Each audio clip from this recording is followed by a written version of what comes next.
ये सत्यनारायण भगवान की कथा की जा रही है। गेहूं का चूर्ण खिलवाया देवी ने, गेहूं के अभाव में काशी का चूर्ण शक्कर तथा गुड़ ले और श्रद्धा भाव से भगवान को अर्पण करें तथा बंधुओं सहित ब्राह्मणों को भोजन करावे, तब पश्चात भोजन करें। अंत में वो भजन आदि का आचरण कर श्री सत्यनारायण भगवान का स्मरण करता हुआ समय व्यतीत करें। इस तरह करने पर मनुष्य की सभी इच्छाएं निश्चय ही पूरी होती हैं। ये 24 आवर्स हमारे यहाँ पे देसी इससे सरल उपाय कोई नहीं है। बोलो सत्यनारायण भगवान की जय। दूसरा क्या है? बोले ये ऋषियों,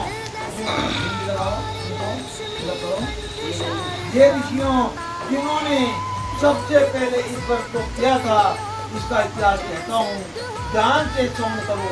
सुंदर काशीपुर नगरी में एक अत्यंत गरीब ब्राह्मण रहता था। वह भूख और प्यास से विस्तृत पृथ्वी पर दर घूमता रहता था। ब्राह्मणों के प्रेम वंश रखने वाले श्री भगवान श्री ब्राह्मण को दुखी देखकर एक बूढ़े ब्राह्मण का रूप धारण किया और उसके पास जाकर आदर साथ पूछा, हे दुखी, आप यतन अत्यंत दुखी होकर इस पृथ्वी पर क्यों घूमती हो? ब्राह्मण, यह सब मुझसे कहो, मैं सुनना चाहता हूँ। ब्राह्मण बोला, मैं एक निर्धन ब्राह्मण भिक्षा के लिए पृथ्वी पर फिरता हूँ। हे भगवान, यदि आप इसे छुटकारा पाने का कोई उपाय जानते हैं तो कृपा करके बताइए। ब्राह्मण बोला, घोर कलयुग में श्री सत्यनारायण भगवान मनवंचित फल देने वाले हैं, इसलिए हे ब्राह्मण, तो उनका पूजन कर, जिसके करने से मनुष्य सब दुखों से मुक्त होता है। आगे जो मनुष्य पृथ्वी पर श्री सत्यनारायण का व्रत करेगा वह सब दुखों से छूट जाएगा। इस तरह नारद जी से श्री सत्यनारायण का कहा हुआ यह व्रत मैंने तुमसे कहा है। ये विषय मैं अब और क्या कहूँ, मुझसे कहे। ऋषि बोले, ये मुनीश्वर संसार में इस ब्राह्मण से सुनकर किसने इस व्रत को किया है, हम सब सुनना चाहते हैं, इसके लिए हमारे मन में श्रद्धा है। ऋषि बोले, हे मुनियों, जिसने इस व्रत को किया है वे सब सुनो। एक समय एक ब्राह्मण धन और ऐश्वर्य के अनुसार बंधु बांधवों के साथ व्रत करने को तैयार हुआ। उसी समय एक लकड़ी बेचने वाला बूढ़ा आदमी आया और लकड़ियों को बाहर रखकर ब्राह्मण के मकान में गया। प्यास से दुखी लकड़हारा उनको व्रत करते देखकर ब्राह्मण को नमस्कार किया कर कहने लगा कि आप यह क्या कर रहे हैं और इसके करने से क्या फल मिलता है, कृपा करके मुझसे भी कहो।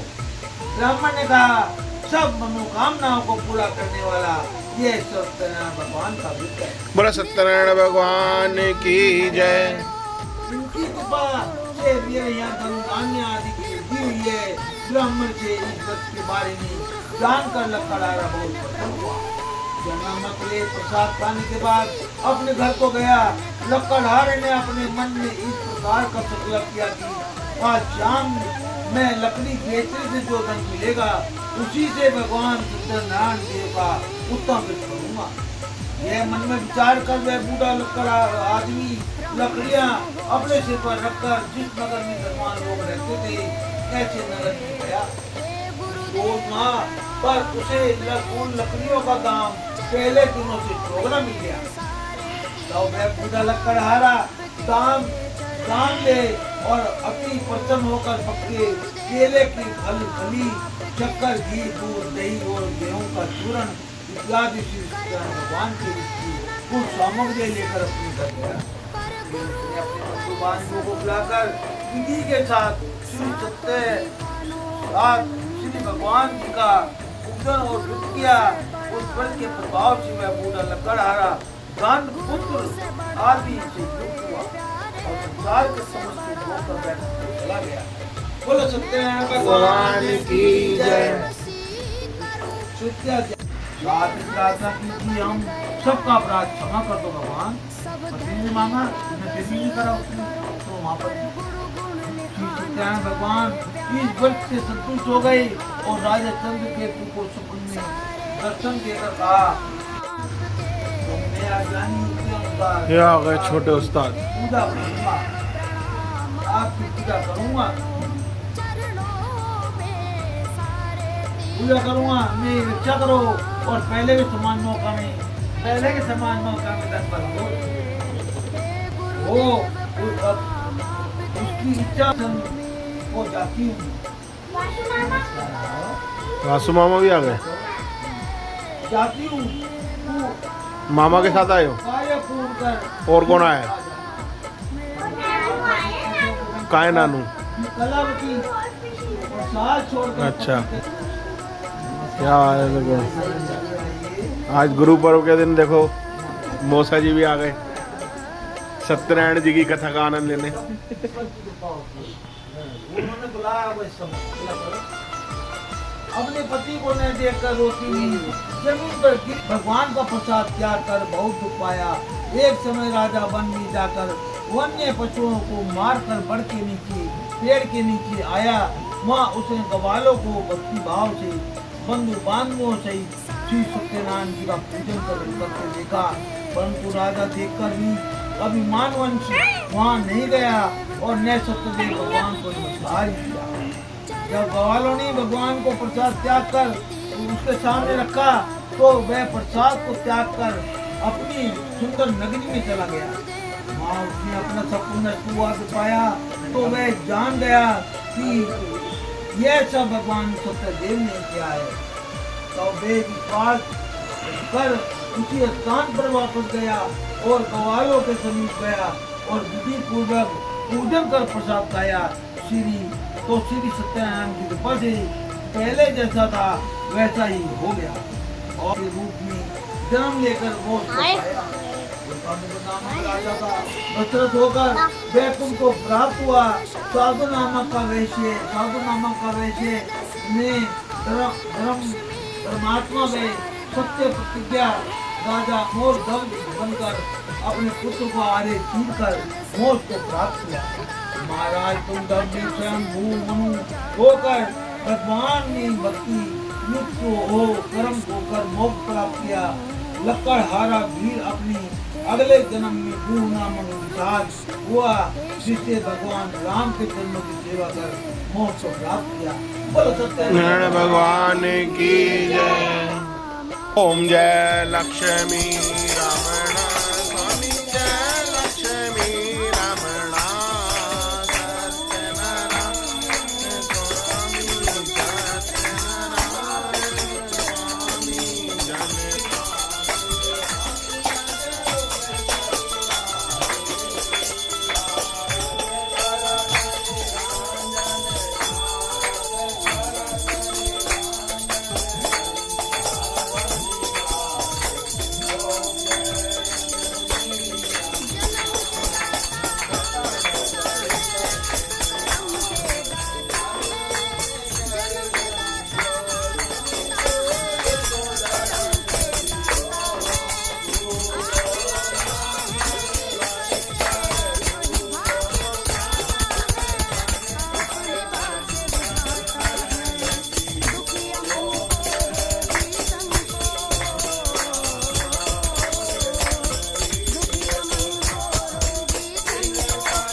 आरती के बाद सत्यनारायण भगवान जी को भोग लगाया जा रहा है।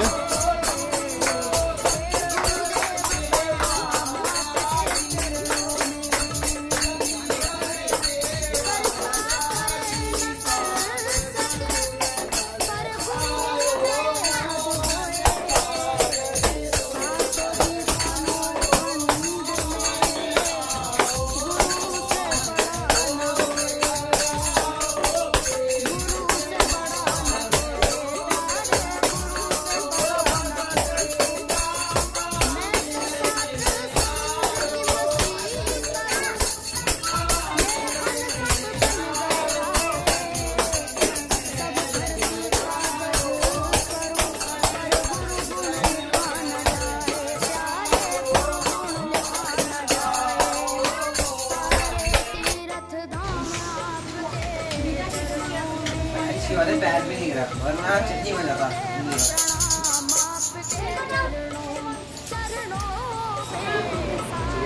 पंचामृत चरणामृत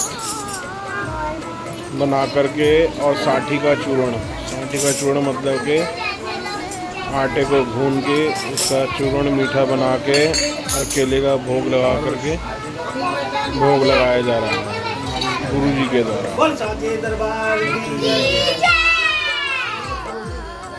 पहले वो तो लगाओ भोग घेवर का।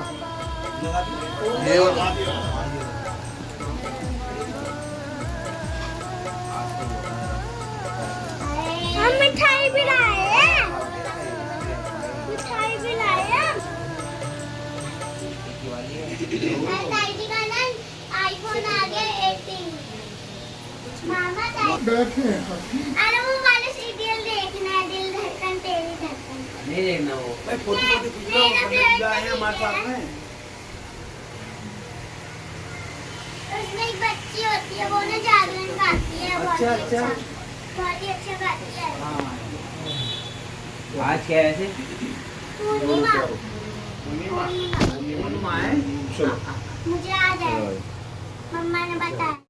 गाइस देखो ये है प्रसाद सत्यनारायण भगवान का। ये बनता है केले से और आटे को भून के। और ये चरणामृत, ये कपड़े आप भी ले लो। जय सत्यनारायण भगवान। और कथा सुन के प्रसाद जरूर ग्रहण करना चाहिए। तो जी आपका चढ़ना मामा। अब हम प्रसाद खाते हैं, आप भी बोलो सत्यनारायण भगवान। शंकर